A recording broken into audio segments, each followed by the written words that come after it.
رباه عفوك إني من نور مدت يداي. லா தஹ்சன் அப்படிங்கிற தொடருடைய ஒரு அமர்வு தான் இது. சரியா, கவலைப்படாதீர்கள். ஒரு மனிதனுடைய வாழ்க்கையில கவலை தான் அவனை பின்னாடி தள்ளக்கூடிய ஒண்ணு. முன்னாடி இருக்கக்கூடிய வாழ்க்கையை பார்க்க விடாம, நிகழ்காலத்தில் அவனை இருக்க விடாம, கடந்த காலத்தை பத்தியும் அந்த எண்ணங்களை பத்தியும் அவனுக்கு கொடுத்து அவனை பின்னாடி இழுக்கக்கூடியது கவலை தான். ரசூலுல்லாஹி ஸல்லல்லாஹு அலைஹி வஸல்லம் ஹதீஸ்கள் அடிப்படையில இமாம்கள் விளக்கம் சொல்லும் போது, கவலை ஷைத்தானுடைய ஒரு பெரிய ஆயுதம். அந்த ஒரு முஃமினுக்கு ஒரு ஷைத்தான் கொடுக்க ஆரம்பிச்சிட்டான்னு சொன்னா, அதை ஏற்றுக்கொள்ள ஆரம்பிச்சிட்டான்னா அந்த முஃமின் ஒன்னும் அல்லாஹ்வை மறப்பான், அல்லது அவனுடைய வாழ்க்கையுடைய நோக்கத்தை மறந்து அவன் பயணிக்க ஆரம்பிப்பான். அதனாலதான் அல்லாஹ் ரப்புல் ஆலமீன் அலா இன்ன அவுலியா அல்லாஹ் லா ஹவுஃபுன் அலைஹிம் வலா ஹும் யஹ்ஸனூன், இறை நம்பிக்கை கொண்டவர்கள் எதற்கும் பயப்பட மாட்டார்கள், வலா யஹ்ஸனூன், கவலை கொள்ள மாட்டார்கள். முஃமினானவன் கவலை என்பது அவனுடைய வாழ்க்கையில வராத அளவுக்கு என்னென்ன செய்யணுமோ அதை எடுத்துக்கொண்டே இருப்பான். அது வராம இருக்காது. இயற்கையான ஒரு மனிதனுக்கு கவலைகளும் சோகமான நிகழ்வுகளும், அவன் தன்னை தனிமைப்படுத்தக்கூடிய நிகழ்வுகளோ அல்லது தன்னை தாழ்த்தி இருக்கக்கூடிய நிகழ்வுகளோ நடக்கும். ஒரு நாள் எல்லாருடைய வாழ்க்கையுமே இருட்டாகும். ஒரு நாள் எல்லாருமே கைவிடப்பட்டதா உணர்வோம். எதுக்கு இந்த வாழ்க்கைங்கிற ஒரு விரக்தி எல்லாருடைய வாழ்க்கையிலும் ஏதாவது ஒரு நாள்ல ஏற்படும். அது ஷைத்தான்ட்ட இருந்து வரும், அல்லது அவனுடைய செயல்களுடைய காரணமாக கூட வரும். அந்த நேரத்துல ஒரு முஃமின் எப்படி நடந்து கொள்ளும் தான் இறைமார்க்கம் நமக்கு அறிவுரை சொல்லிக் கொண்டே இருக்கும். அப்படி ஒரு விஷயம்தான் ஒரு முஃமினுடைய வாழ்க்கையில கவலை அடையக்கூடிய செயல் அவனுக்கு ஏற்படுத்தக்கூடியதுல அவதூறுகள். ஒரு மனிதன் தான் செய்த குற்றத்தை பற்றியோ அல்லது செய்யாத குற்றத்தை பற்றியோ பிற மனிதர்கள் பேசும்போதோ அல்லது செய்யாத குற்றத்தை அவன் மீது அவதூறா சொல்லும் போதோ ஒரு மனிதன் கவலை அடைந்து தன்னை இறுக்கிக் கொள்கிறான். சரியா, அல்லாஹ் ரப்புல் ஆலமீன் குர்ஆன்ல குறைஷிகள் காஃபிர்கள் ரசூலுல்லாஹி ஸல்லல்லாஹு அலைஹி வஸல்லம் அவதூறு சொல்லும் போது அவர்கள் கவலை அடைந்தாங்க. ஃபலா யஹ்ஸுனுக கவுலுஹும், அல்லாஹ்வுடைய தூதருக்கு சொன்னா, அவர்களுடைய வார்த்தைகள் நபியே உங்களுக்கு கவலை அடைய செய்ய வேணாம். நான் அறிந்தவன் வெளிப்படையானவை மறைமுகமானவை என்னன்னு சொல்லி நீங்க அதை குறித்து கவலை அடையாதீர்கள் சொல்லி அல்லாஹ் ரப்புல் ஆலமீன் அல்லாஹ்வுடைய தூதருக்கே அறிவுரை சொல்லும் போது, மனிதர்களாகிய நாம் அல்லது சாதாரண மனிதர்களாகிய நமக்கும் இது மாதிரி நிகழ்வுகள் நம்முடைய வாழ்க்கையில நடக்கும். சரியா, அந்த நேரத்துல எப்படி நடந்து கொள்ளணுங்கிற விஷயத்தை குறித்து தான் இந்த சின்ன கொஞ்ச நேரம் தான். ரசூலுல்லாஹி ஸல்லல்லாஹு அலைஹி வஸல்லம் சொன்னாங்க, மனிதர்களில் சிறந்தவன் அல்லது முஃமின்களில் சிறந்தவர் யாருன்னா, மனிதர்களோட கலக்காம எந்த சோதனைகளுமே அனுபவிக்காம இருக்கிறவரை விட மனிதர்களோட கலந்து மனிதனுடைய இயல்பான சுபாவங்கள் எல்லாவற்றையும் அறிந்து கொண்டு தெரிந்து கொண்டு அவர்களோடு சேர்ந்து வாழ்ந்து கொண்டு அதில் அல்லாஹ்வை பயந்து அதில் வரக்கூடிய சோதனைகளை பொறுமையோடு சகித்துக் கொள்பவர் தான் ஒரு சிறந்த முஃமின் ஸல்லல்லாஹு அலைஹி வஸல்லம் சொன்னாங்க.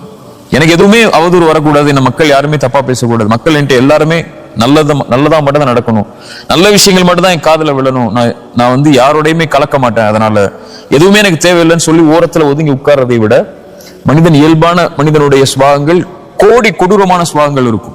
எந்த ஒரு மனிதனும், பெரும்பான்மையான மனிதர்கள் நல்லவை விரும்ப மாட்டாங்க. இன்னொரு மனிதரை பற்றி நல்லதை பேசுறதை விரும்ப மாட்டாங்க. இன்னொரு மனிதர் உயர்றதை விரும்ப மாட்டாங்க. இன்னொரு மனிதர் கண்ணியமா இருக்கிறத விரும்ப மாட்டாங்க. அல்லது அவருக்கு இல்லாத ஒன்று அவருக்கு இருக்கும்போது அவர் மேல அவர் பொறாமை கொள்வார், வெறுப்பு கொள்வார். இது மாதிரி பல சுபாவங்கள் மனிதர்களுக்கு இருக்கு. இந்த மனிதர்களோடு வாழ்ந்து கொண்டு அவர்களிடமிருந்து வரக்கூடிய சோதனையை அல்லாஹ்விற்காக யார் பொறுத்து கொண்டிருப்பாரோ அவர்தான் சிறந்த முஃமின் ரசூலுல்லாஹி ஸல்லல்லாஹு அலைஹி வஸல்லம் நமக்கு எடுத்து சொன்னாங்க. ரசூலுல்லாஹி ஸல்லல்லாஹு அலைஹி வஸல்லம் உடைய தோழர் அபூ தர்தா ரலியல்லாஹு அன்ஹு அவங்க இடத்துல ஒரு மனிதர் சொல்றாரு, அபூ தர்தா, நான் மனிதர்களோடு இருக்கிறேன், சில நேரம் முள்ளா இருக்கு, முள்ளில்லாத பூக்களை போன்று என்னுடைய வாழ்க்கை இருக்கு அவர்களோடு இருக்கும்போது, சில நேரம் முள் மட்டும்தான் இருக்கு, பூவே இல்லை. என்ன சொல்ல வராங்க, சில நேரம் நல்லா இருக்கு மனிதர்களோட வாழும் போது, சில நேரம் ஏண்டா வாழ்றோம்னு தோணுது. மேலும் சொன்னாங்க, அவர்களிடத்தில் நல்ல முறையில் நடந்து கொண்டால் நல்லா நடந்துக்கிறாங்க, நடக்கலன்னு சொன்னா அவ்வளவுதான், நீ இல்லாமே ஆகிறன்னு கூட நினைக்கிறாங்க. நல்லா நடந்தா நடப்பேன், நல்லா நடக்கலையா அவ்வளவுதான், இருக்கக்கூடாது. அப்படிங்கிற சுபாவங்களை கூட மனிதர்களிடத்துல நான் பார்க்கிறேன். என்ன சொல்ல வர்றாங்க, மனிதர்கள் என் மேல கற்களையும் முற்களையும் கொண்டு நான் தாக்கிக்கிட்டே இருக்கிறாங்க, எப்படி நடந்து கொள்ளணும்னு கேட்கிறாங்க.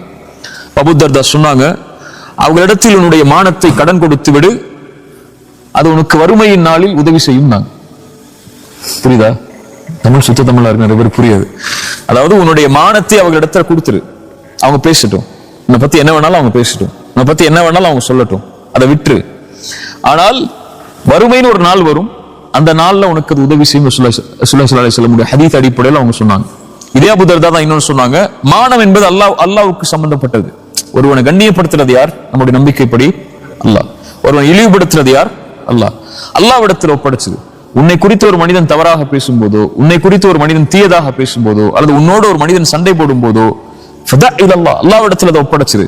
ஒருவேளை அதில் உண்மை இருந்தால் அவர் பேசுவதில் அல்லாஹ்விடத்தில் நீ தௌபா செய்து கொள். தௌபா செய்து கொண்டு நீ பாவ மன்னிப்பு கேட்டதற்கு பிறகும் உன்னை பற்றி மனிதர்கள் தவறாக பேசினால் அது அல்லாஹ்விடம் இருந்து வரக்கூடிய சோதனை, அதில் பொறுமையாக இருந்தான். சுப்ஹானல்லாஹ். எவ்வளவு பேர் அறிவுரை பாருங்க. ஒருவேளை நீ அவங்க உன் மேல அவதூறு சொல்லல, ஆனா உனக்கு அது அவதூறா தோணுது, அல்லது உன் மேல தவறுகள் சொல்றது உனக்கு பிடிக்கல அப்படின்னா உனக்கு அல்லாஹ் எச்சரிக்கிறான். அவர்கள் மூலமாக நீ தனிமையில் உட்கார்ந்து அல்லாஹ்விடத்திலே தௌபா செய்து கொள். அதற்கு மேலும் உன் மானம் கண்ணியம் இழக்கப்பட்டால் அது அல்லாஹ்விடம் இருந்து வரக்கூடிய சோதனை. பொறுமையோடு அல்லாஹ் அதிலிருந்து உனக்கு விடுதலை தருவான். அல்லது அல்லாஹ் உனக்கு அந்த இடத்தை விட்டு அந்தஸ்தை நீ விரும்பாத முறையில் அல்லாஹ் உன்னை உயர்த்துவான்னு சொன்னாங்க. அபூ தர்தாவுடைய இந்த ஹதீஸ் சொல்லக்கூடிய விஷயம் யாருடைய ஹதீஸ் அடிப்படையில் தான்? ரசூலுல்லாஹி ஸல்லல்லாஹு அலைஹி வஸல்லம் ஹதீஸ் அடிப்படையில் தான். யார்? மறுமையில் ஒரு மனிதன் நன்மைகளோடு பரம ஏழை ரசூலுல்லாஹி ஸல்லல்லாஹு அலைஹி வஸல்லம் கேட்கும்போது, ஒரு மனிதன் செல்வத்தோடு வசதியோடு இருப்பவன் பரம ஏழை இல்ல, அது இல்லாதவன் பரம ஏழை இல்ல. நாளைக்கு மறுமையில் ஒரு மனிதன் வருவான், அவன் மலைகளோட நன்மைகளை சுமந்து வருவான், ஆனால் அவனுக்கு பின்னாடி ஒரு கூட்டம் நிற்கும். அவங்க யார்? அவனை பற்றி புறம் பேசி இருப்பான், அவனுடைய மானத்தை பற்றி பேசி இருப்பான், அவன் மீது அவதூறு சொல்லி இருப்பான், அவனை பற்றி பின்னால் அவனுடைய மானத்தை பங்கப்படுத்தி இருப்பான், அவனுடைய கண்ணியத்திற்கு பங்கம் விளைத்து இருப்பான். அதனால் அவனுடைய நன்மைகள் அவருக்கு பங்கு வைக்கப்பட்டு அவனிடத்தில் நன்மைகள் எதுவும் இல்லாத போது என்ன செய்யப்படும்? அவர்களுடைய பாவங்கள் அவன் மீது சுமத்தப்பட்டு நரகத்திலே அவன் தூக்கி வீசப்படுவான். நன்மைகளோடு வந்த அந்த மனிதன் நரகத்தில் தூக்கி வருபவன் தான் பரம ஏழை. அப்போ ஏழ்மை என்ற ஒரு நாள் வரும், நன்மைகள் தேவையான ஒரு நாள் வரும். அந்த நாளில் அவர்கள் உன்னை பற்றி உலகத்திலே பேசிய அந்த காரியங்கள், நீ மானத்தை அவர்களுக்கு கொடுத்துடல கடனா, அவங்க பேசட்டும், அது உனக்கு அந்த நாளில் அது உதவி செய்யும்னு சொன்னாங்க. அதனாலதான் பிறரை பற்றி பேசும்போது நம்முடைய நாவுகளுக்கு அல்லாஹ்வுடைய அச்சத்தை கொடுக்கணும். சஹாபாக்கள் ஒரு சொன்னார், அவருடைய சஹாபியோட பேர் தெரியல, நீ யாரை பற்றியாவது பேச வேண்டும் என்றால் முதலாவது உன் தாய் தந்தையை பற்றி பேசு பிறரிடத்து. ஏனென்றால் உன் நன்மை ஒருவருக்கு கொடுக்கப்படுவதற்கு தகுதி உள்ளதாக இருந்தால் அது ஒரு தாய் தந்தை தான். நீ ஒருத்தரை பத்தி பேசும்போது உன் நன்மையை கொடுக்குற, நீ செஞ்ச நன்மைகளை கொடுக்குற, நீ செஞ்ச துவாக்களை கொடுக்குற, நீ செஞ்ச தொழுகையை கொடுக்குற, உம்ராவை கொடுக்குற, ஹஜ்ஜை கொடுக்குற, செஞ்ச தான தர்மங்களை கொடுக்குற. அல்லாஹ் நீ பேசினதுக்கு இது அப்படின்னு எடுக்க மாட்டான். அல்லாஹ் மொத்த தொழுகை தூக்கி கொடுத்துருவான், மொத்த ஹஜ்ஜை கொடுத்துருவான், மொத்த உம்ராவை தூக்கி கொடுத்துருவான். அல்லாஹ்விடத்தில் நன்மைகளுக்கு என்ன மதிப்பு இருக்கு? அல்லாஹ்விடத்தில் அந்த செயலுக்குரிய பாவத்திற்குரிய மதிப்பு தான் இருக்கு. எவ்வளவு நன்மை செஞ்சாலும் அல்லாஹ்வுக்கு என்ன கிடைக்க போகுது? இல்ல எதுவும். அல்லாஹ்வுக்கு தேவை அவனுடைய ஈடு கிடைக்கணும். அந்த ஈடுக்கு பகரமாக எதை வேண்டுமானாலும் அல்லாஹ் கொடுப்பான். அதுவும் மானம் என்பது அல்லாஹ்விடத்தில் பாதுகாக்கப்பட வேண்டிய ஒரு விஷயம். ரசூலுல்லாஹி ஸல்லல்லாஹு அலைஹி வஸல்லம் இந்த நாளை விட, இந்த வீட்டை விட, இந்த ஊரை விட ஒரு மீனுடைய மானம் மேலாளம் தான் அரஃபாவுடைய நாள்ல.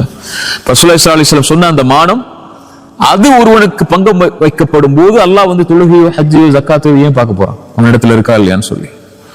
சரியா? ரசூலுல்லாஹி ஸல்லல்லாஹு அலைஹி வஸல்லம் இந்த ஹதீஸ் அடிப்படையில் அபூ தர்தா சொன்னாங்க, உன்னுடைய மானத்தை கொடுத்து விட அவர்களிடத்தில், அவர்கள் உனக்கு நன்மையாக நாளை மறுமையில் தருவார்கள் நீ ஏழ்மையில் இருக்கும் போது.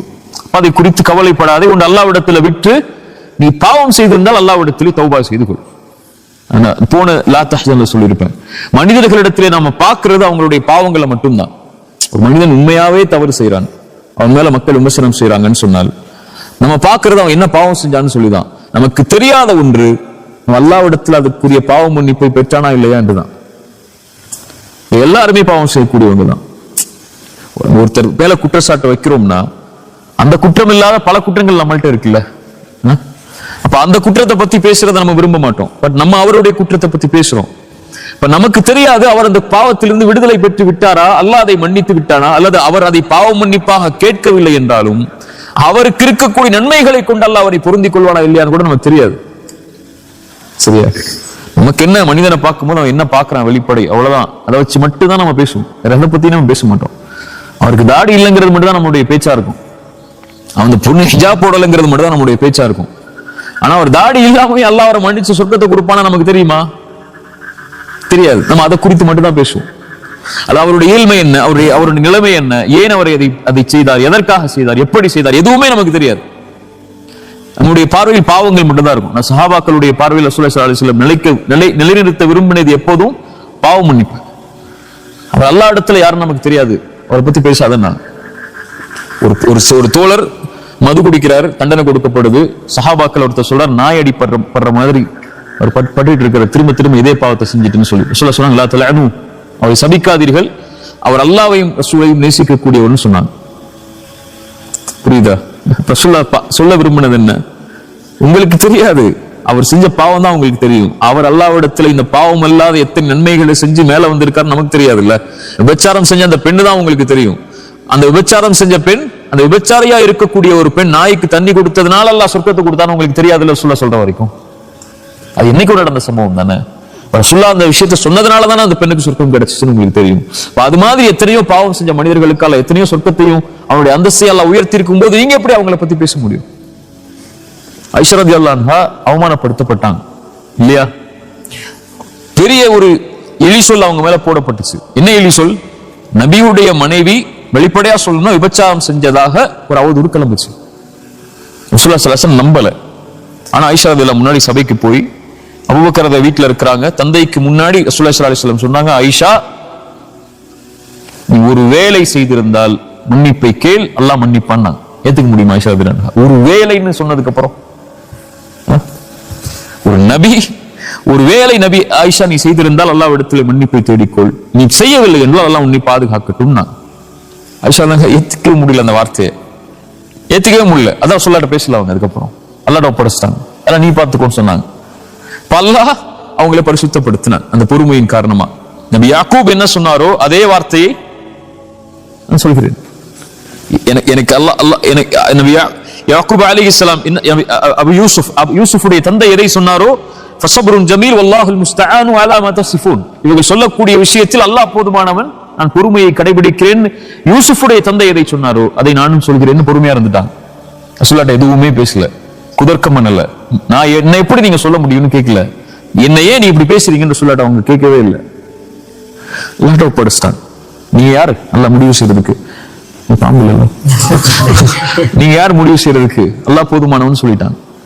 அல்லாஹ் வசனம் இறக்குனா அந்த வசனங்கள் தான் நமக்கு இன்னைக்கு உள்ள பாடம். அல்லாஹ் சொல்றான் பாருங்க, இன்னல்லதீன ஜாஉ பில் உஃப்கி, குர்ஆன் எடுக்கிறேன், இன்னல்லதீன ஜாஉ பில் உஃப்கி உஸ்பத்தும் மின்கும். இந்த மாதிரி ஆயிஷா ரலியல்லாஹு அன்ஹா மேல அவதூறு சொன்னவங்க உங்களுடைய கூட்டத்தில் உள்ளவங்க தான். லா தஹ்சபூஹு ஷர்ரன் லக்கும், அது உங்களுக்கு எந்த தீமையும் கிடையாது. ஒருத்தர் உங்களை பத்தி அவதூறு சொல்றதுனால அல்லாஹ் உங்களுக்கு தீயது கொடுக்க போறது இல்லை. நீங்க செஞ்ச பாவத்தையோ அல்ல நீங்க செஞ்ச பாவத்தை பத்தி பேசுறதுனாலயோ அல்லது செய்யாத பாவத்தை பத்தி பேசுறதுனாலயோ அல்லாஹ் அவருடைய வார்த்தைகளை கொண்டெல்லாம் யாரையும் கணக்கிட போறது இல்ல. இவன் உன்னை பேசுறான் அதனால நீ ஏன் பேசுறான் இவன் சொல்லி அல்லாஹ் நாளைக்கு மறுமையில கூப்பிட்டு கேட்க போறது இல்ல. அவனுக்கு தெரியும் அது பாவமா அல்லது நீங்க ஏன் செஞ்சீங்க, எதுக்கு செஞ்சீங்க, அது செய்யலையான்னு சொல்லி அல்லாஹ் அதை பத்தி கேட்க போறது இல்ல. பல் ஹுவ கைருல் லக்கும், அது உங்களுக்கு தான் நலவு. ஏன் நலவு? அவங்க யாருன்னு நீங்க தெரிஞ்சுக்கலாம், மனிதர்கள் யாருன்னு நீங்க தெரிஞ்சுக்கலாம். எல்லா மனிதர்களும் உங்க பின்னாடி நலவு செய்யக்கூடியவங்க இல்ல, நலவு நினைக்கக்கூடியவங்க இல்ல.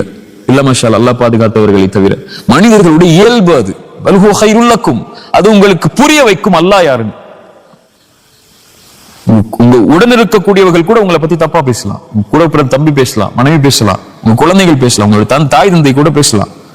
உங்களுக்கு அது புரிய வைக்கும், இதான் யதார்த்தம், இதான் வாழ்க்கை, உங்களுக்கு அல்லாஹ் மட்டும்தான் தீர்வு. உலகத்துல எல்லா மனிதர்களுடைய இயல்பும் அதுதான். மனிதனா பிறந்தவனே குறைவுபட்டவன் தான் இதுல.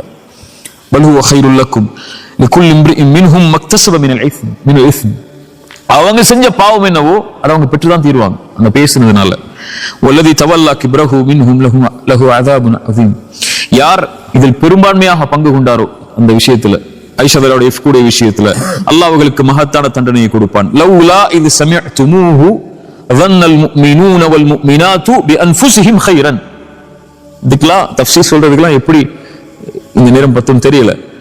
ஒரு முஃமினான ஆண் மேல முஃமினான ஒரு பெண் மேல இப்படி சொல்லப்படும் போது, அல்லது முஃமினானவர்கள் மேல சொல்லப்படும் போது, முஃமினாக இருக்கக்கூடிய ஆண்களும் பெண்களும் தங்களுக்கு நலவை அவர்கள் விரும்பி இருக்க வேண்டுமே அல்லாஹ் சொல்றான். என்ன சொல்லியிருக்கணும்? ஆயிஷா ரலியல்லாஹு அன்ஹாக்கு தான் நீங்க நல்லா விரும்பி இருக்கணும் அல்லாஹ் சொல்லியிருக்கணும். பிஅன்ஃபுஸிஹிம் கைரன், தங்களுக்கு அவர்கள் நலவை விரும்பி இருக்க வேண்டுமே என்று அல்லாஹ் ஏன் சொல்றான்? ஒரு முஃமின் தன்னை பற்றி பிறர் பேசுவதை விரும்பாத போது அதேதான் அவன் பிறருக்கும் விரும்புவான். புரியுதா? அதை நீங்க செஞ்சிருக்கணும்ல. என்ன செஞ்சிருக்கணும்? அல்லாஹ் அடுத்தடுத்த வசனங்களை சொல்றான். வலவுலா இது சமிஅதுமூஹு குல்தும் மா யகூனு லனா அன் நதகல்லம பிஹாதா இதை குறித்து பேசுவதற்கு நமக்கு என்ன இருக்கு நீங்க விலகி இருக்கணுமா இல்லையா? அவர் செஞ்ச பாவம் அல்லாஹ்விடத்துல, அல்லாஹ் அவரை பரிசுத்தப்படுத்துவோம் ரசூலுல்லாஹ் சொன்னதுக்கு அப்புறம் நம்ம எப்படி இதுல கலந்து கொள்ள முடியும்? நீங்க விலகி இருக்கணுமா இல்லையா? இஸ்தலகூனஹு பிஅல்சினதிகும் வதகூலூன பிஅஃவாஹிகும் அஃவாஹிகும் மா லைஸ லகும் பிஹி இல்முன் வதஹ்சபூனஹு ஹய்யினன் வஹுவ இன்தல்லாஹி அதீம். நாவுகள் வெளிதா உங்களுக்கு அதை பேசுது. ஒருத்தரை பத்தி பேசும்போது உங்களுடைய வாய்கள் வெளிப்படையாக சொல்ல ஆரம்பிக்குது, அதுக்குரிய எந்த அறிவும் இல்லாம எந்த ஞானமும் இல்லாம. தஹ்சபூனஹு ஹய்யினன், ரொம்ப லேசா எடுத்துக்கிட்டீங்களா ஒருவரை பத்தி பேசுறத?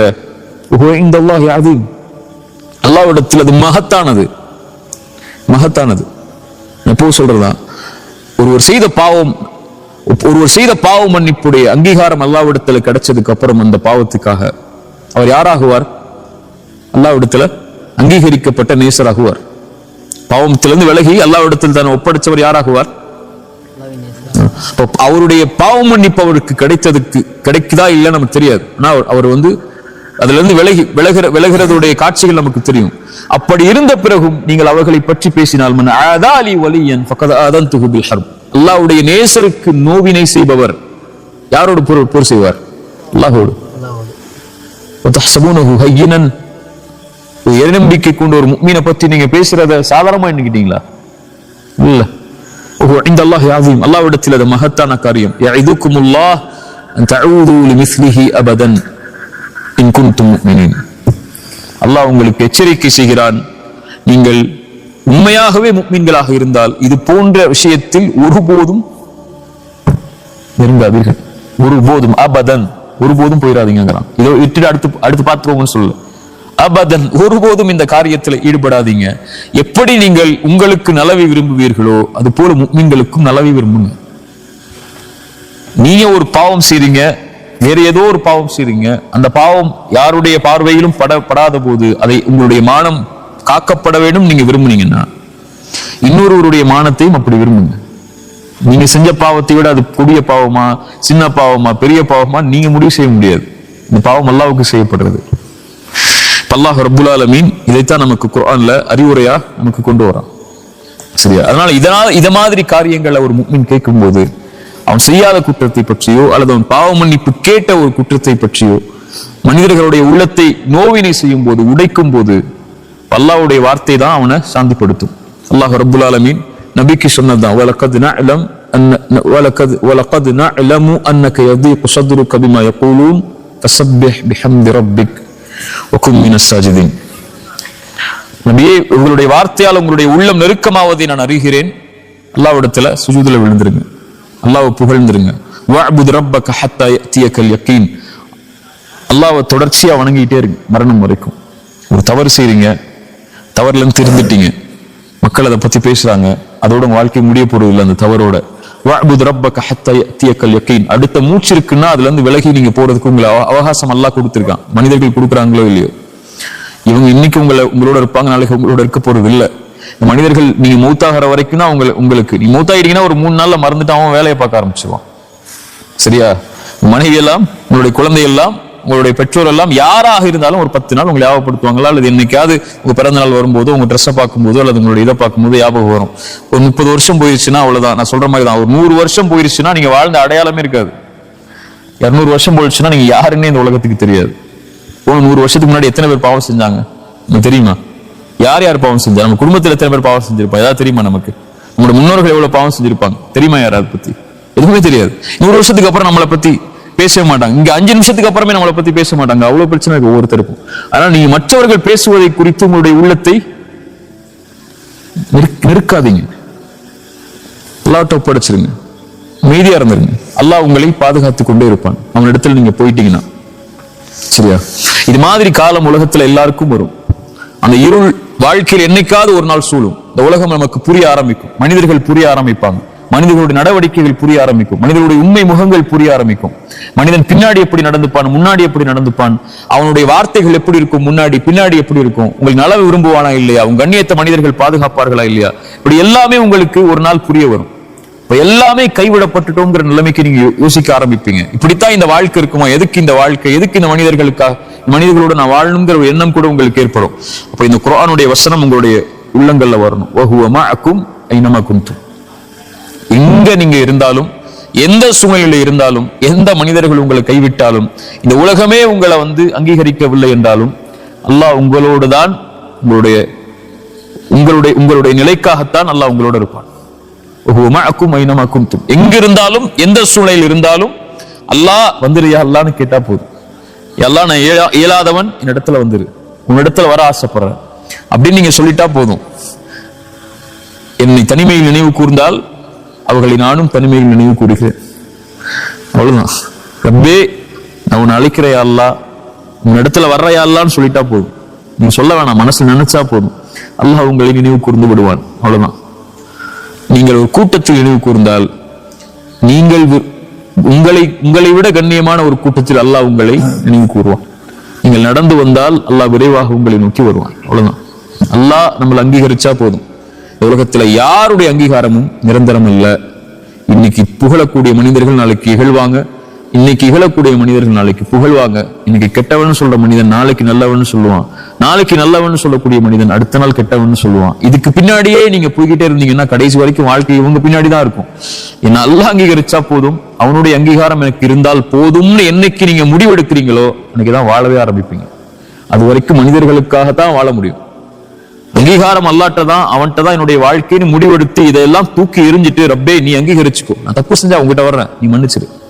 அது மனிதர்களுக்கு நான் தப்பு செஞ்சா நான் அவன்கிட்ட போய் மன்னிப்பு கேட்கிறேன், மன்னிச்சிடுறான்னு சொல்றேன். அவ்வளவுதான் முடியும். என்னால அவன் கல்வி தெரிஞ்சு என்ன மன்னிக்க வைக்க முடியாது. எல்லாம் நான் கேட்டேன், எல்லாம் மன்னிப்பு, மனம் திருந்தி அவர் இடத்துலயும் மன்னிப்பு கேட்டேன். அவர் அநீதம் செய்திருந்தால், அல்லது நான் உங்ககிட்ட செஞ்சிருந்தால் நான் உன்கிட்ட மன்னிப்பு கேட்கிறேன். இன்னும் ஏற்றுக்கொள்ளி எல்லாம் தான் சொல்றேன், நீங்க சொன்னா போதும். அல்லாஹ்வுடைய அங்கீகாரத்தை மட்டும் விரும்பி வாழ்க்கையில பயணித்தாலே